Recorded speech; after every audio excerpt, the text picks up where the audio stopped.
Gaming has historically portrayed women as weak damsels in distress in need of saving, but in the past 5 to 10 years, representation of women as strong and committed people has exploded, and there is now an enormous selection of games that have strong female protagonists. The games I'll be talking about are Shadow of the Tomb Raider, one of the first game franchises to feature a strong female protagonist, Control, where a woman becomes director of a large paranormal organization, and Hellblade's Senua's Sacrifice, where a woman fights against monsters and the voices in her head to save who she loves.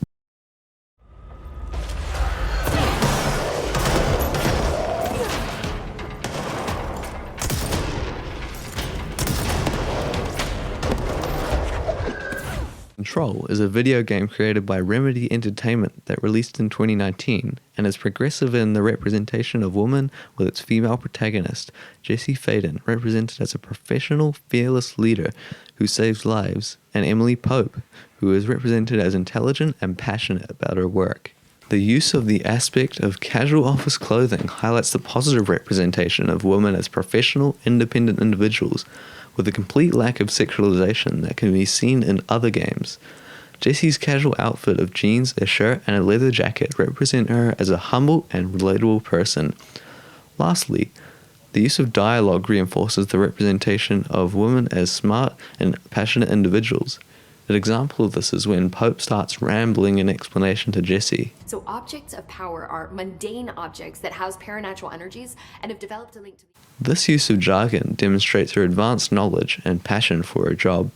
This shows a positive representation of women using aspects such as clothing and dialogue. These aspects are used to show women as passionate, dependable, and important.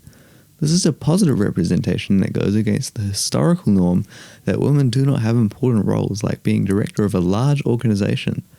The consequence of this on wider society could change the attitude towards women working in important positions and reduce the gender pay gap.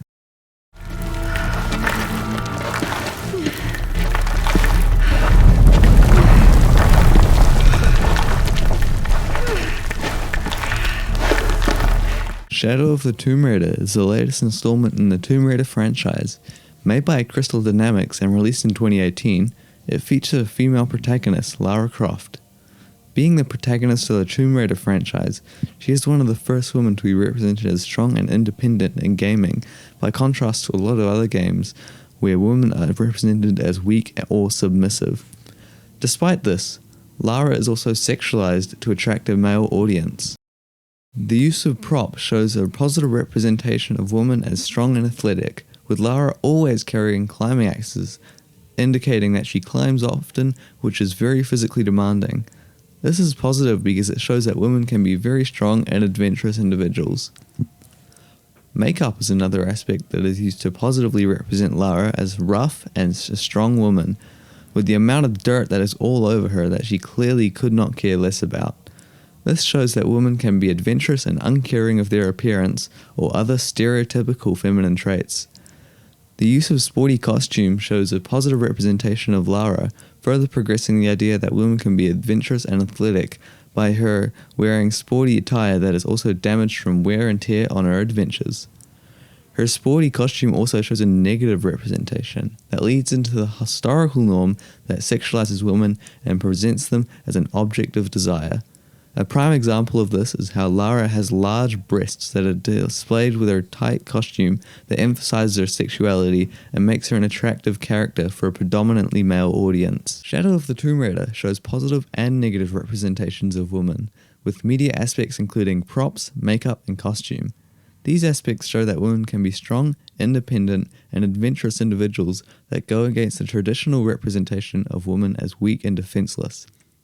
The positive representation of women makes the audience and wider society understand that women can go on their own exciting adventures, going against the historical norms that only men are supposed to go on elaborate adventures and women are supposed to be saved, acting as a classic damsel in distress. But despite the progression, Shadow of the Tomb Raider also shows a negative representation of women by leaning on the historical norms of sexualizing them to attract a male audience. I'll be right here, nice and close so I can speak without alerting the others. What is she doing? Why is she doing it? Released in 2017, Hellblade: Senua's Sacrifice is a game by Ninja Theory that shows a progressive representation of mental disabilities, with the main character, Senua, having psychosis, a disability that makes it difficult for her to differentiate what is real and what is not. Also, out of all the games, this one shows the least sexualized representation of women, with the main character going on an epic quest that for any other game would most likely have been played by a male character. This positively represents women as equal to men in terms of their ability to be strong and make a difference. The use of audio displays a negative representation of mental disability, as with Senua's psychosis, where there are constantly voices in her head second-guessing and commenting on what she does.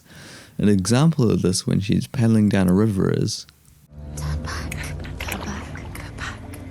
It's not safe. Turn back, go back, go back, it's not safe. These voices have a detrimental impact on our ability to make definitive choices. In contrast to audio, the use of mise-en-scene highlights a positive representation of mental disability, where Senua can take advantage of her disability to help her see solutions where others may not. Illusion hides the path to Valravn. Don't trust your eyes. Find another way to see the truth. This is an example that shows Senua using her disability to find a unique solution when there seems to be none. It shows that women with disabilities can find new creative solutions to seemingly exhausted problems. The use of body language shows a positive representation of women as strong fighters.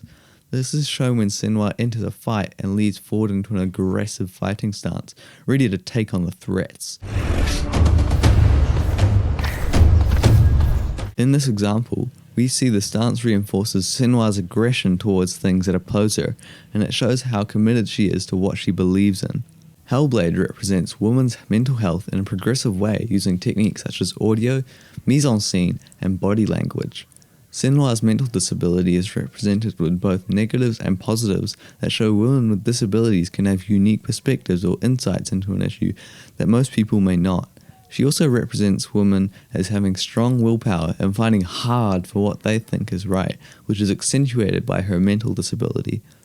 Her quest is one that is usually only seen performed by male protagonists in most games, with a lot of violence and challenging situations. This makes society overall appreciate and understand that women can perform the same acts of strength and bravery that are shown by men, and that they are not just secondary or unimportant. In conclusion, the representation of women in gaming has both positive and negative points, showing women achieving all sorts of incredible feats that require great strength, independence, and willpower. This has come a long way compared to a few decades ago where women were only placed in secondary or less important roles. We can see a few positive representation of women in Control, with all the female characters wearing normal office clothes with a lack of sexualization. In Shadow of the Tomb Raider, we see women represented as strong and adventurous, with aspects such as props, costume, and makeup. Although Lara is also somewhat sexualized to appeal to a predominantly male audience. Lastly, in Hellblade: Senua's Sacrifice, women are represented as mentally strong individuals who fight for what they believe in, using aspects like audio, body language, and facial expressions. Additionally, Senua plays a traditionally male role, going on a dangerous quest to save who she loves, which represents women as equivalently able to fight as men. This marks good change, which, despite the still present sexualization of some of these women in games, should start to show women as strong and motivated individuals to the gaming community, which women represent 45% of in USA as of 2021. The effect of these adventurous games on the large demographic of female gamers could improve their confidence that they can achieve just as well in life as a male, potentially resulting in women taking more important and responsible roles at work, sport, school, and life in general. By reducing the sexualization of women in games, women in society will feel less pressured to sexualize and objectify themselves because they don't see it as much in games they play.